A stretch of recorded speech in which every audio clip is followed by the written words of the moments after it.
Bang, Neeves Knives. I'm Jared. My lovely wife Kara is at work, and today we are checking out the Medford Praetorian Genesis tie. And this is going to be a good and bad review on this knife. Now, I will say right off the bat, I am not talking about Greg Medford, not one bit in this thing. I am only talking about this knife. And if there's something you don't like that Greg has said, all I can say about myself is that I support the Constitution 100%, and in that Constitution you have the freedom of speech. So does he. He can say whatever the hell he wants. And let's get to this damn knife. So this knife is absolutely epic. It's just so much badassery going on here.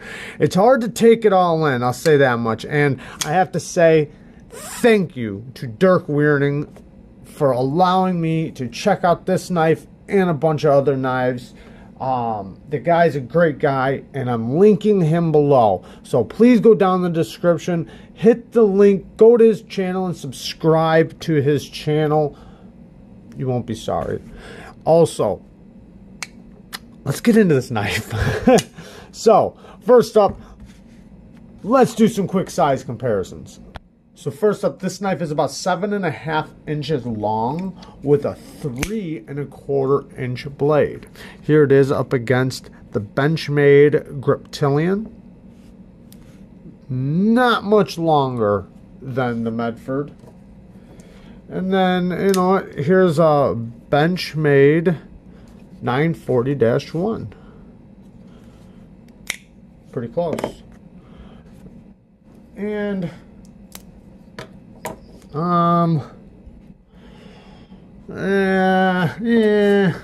here's a bare knuckle. All USA made knives. Here is the Kershaw bare knuckle. You see the bare knuckle is a bit longer than the Praetorian. Okay, so I should have did pivot to pivot. Forget about it. 7.5 inch knife. Now, I did measure the blade stock thickness behind the edge, and on my calipers, it read about 27 thousandths behind the edge. Now, the blade stock thickness is 260 thousandths. It is a thick boy. It's a brick. It's definitely thick. The whole knife is big and thick. Now, will it cut? Yeah, it'll cut. And if you want to know, actually, I just did the video on this knife and I cut with it. I didn't cut much with it. I cut a piece of paper, but I took it to the ballistics gel. So if you want to see it cut the ballistics gel at the end of the video on the Praetorian micro tie, I did a ballistics gel, you know, cut.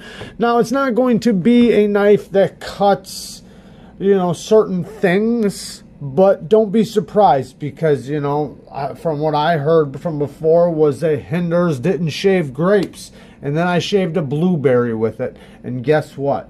A blueberry is harder to shave than a grape. So this thing will absolutely cut still. It's just a harder use knife. It's not made for the precision cutting that a slip joint is going to do, or that your face razor does if you shave with a straight razor. It's not going to be that type of cutting, and you wouldn't want it to be, because the type of cutting that this is made to do, the slip joint isn't going to be able to do either. So it's just, they're just different levels, right? So this is on another level. And this thing is still kind of tight in the pivot. I can tell it still has a little bit more love that it needs. Now, I still can thumb flick it out, and I still can middle finger flick it out. I just got to add a little oomph behind it.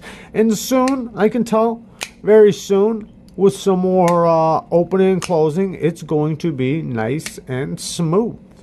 And it is still smooth. It just, you can feel the tension behind, you know, I guess in the pivot, that, and the pivot and the lock bar, that it's, you know, still breaking in, which some of the best knives on the planet are knives that have to break in, and they only get better with age, time, and use, and this is one of those knives. So the lock bar tension is very strong, but I do like that it has easy access. You guys know how I love easy access to the lock bar, and this definitely has easy access to the lock bar. A lot of people like to turn them around this way and unlock it like that. Now what I did was I just put the tension on the blade and then took my pointer finger and pulled back on the lock bar and then push forward on the blade and then slap it forward with my thumb. The groove on Greg Medford shows it where you pull it out like that, you go like that, and then you just slide your finger down as you're rolling it out. That's how you want to take it out. So yeah, pinch, pop, drag, go like that. Now this one I can do without the pinch, so it's at least broken into that point to where I can just do it with my thumb. All right, it does have a attitude adjuster on the back, glass breaker, whatever you want to call the back spacer, which is the same thickness as the blade. You know, it does have some weight behind it. So if you're going to carry it in your basketball shorts or jogging pants, make sure you hang it from your waistband, not in your pocket. Because, you know, it could bounce around and hit you, you know. So put it on your waistband. That's the way you do it if you want to carry a heavy knife with your basketball shorts or your jogging pants. Or just carry a lighter knife, one of the two. Now, I love the stop pins. I love how big they are. If we can, I'm trying to get the focus. Sorry, guys. Stop pins are right here. And I love the sound it makes when it locks in. Oh, just so assuring. Like, it just sounds like a door just shut or something, like a jail door. And I like that. Oh, I don't like that sound, but I like the sound it makes on this knife. You hear that? I mean, it's just, it sounds like, oh, you can tell thing's locked up, and you have that assurance that that thing's not going to fail, right? And boy, will it not fail. I mean, this thing, I don't care what you do with this thing, you're not moving it a bit. Even in the closed position, you're not going to muscle, you know, any movement. Like that tiny little bit of movement, like for me, hanging on to it and really squeezing it. I mean, this thing, it's locked up. I love that. I don't feel any lock stick or anything like that, which is really cool. You see these grooves right here. I really don't know what they're for, because your 4 fingers aren't going to fit right there, so I don't really know. I guess it's just a design thing, but it's there. Jipping's very sharp. Feels like it's more for gloves. We'll get into that in just a second. The pattern, I love this pattern. It's just a beautiful pattern that you can absolutely feel. I mean, it's definitely milled into the scales. It's on both sides. The clip, it's a clip. It's not quite, oops, sorry, I was looking at the knife. We'll get into it in a second.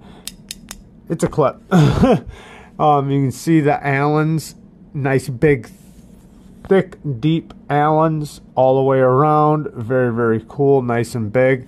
I love the revolver-esque pivot. Love that. Love it, love it, love it. I love the finish, the colors. It's got the bronze with the black DLC.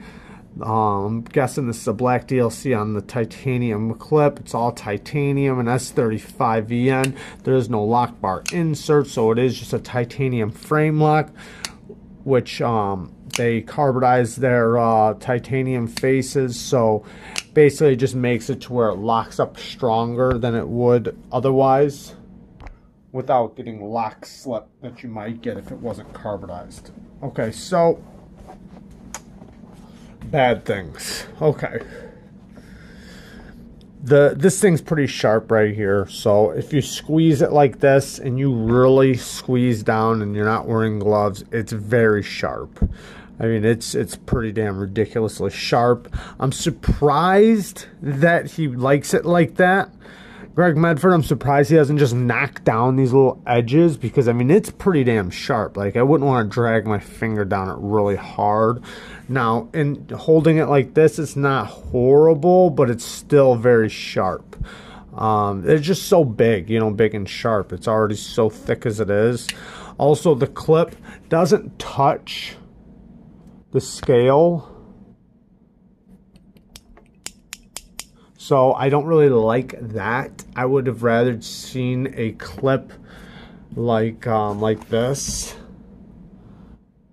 That is, you know, it's got a little tension behind it. I like those types of clips a little bit better than these clips.